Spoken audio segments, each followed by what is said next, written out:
নমস্কার। ঈশ্বর কবি আশিস ভৌমিক। ঈশ্বর সে তো অলিক নয়, কল্পনার রঙে ভরা। ঈশ্বর এ তো মাটির মানুষ, রক্ত মাংসে গড়া।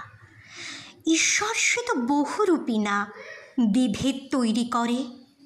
ঈশ্বর শিক্ষার আলো পৌঁছে দেয় ঘরে। ঈশ্বর সে তো সংকীর্ণ না, শাস্ত্র আগলে রাখে। ঈশ্বর নারী শিক্ষায় মুক্তির পথ দেখে। ঈশ্বর সে তো ভঙ্গুর না, পাপ কিনে দাক্ষিণ্যে। ঈশ্বর বজ্র কঠিন, সংকল্প ঠিক চেনে। ঈশ্বর প্রকৃতিও না, গরিবের ঘর ভাঙে। ঈশ্বর বিদ্যাসাগর, দয়ার সাগর নামেই চেনে।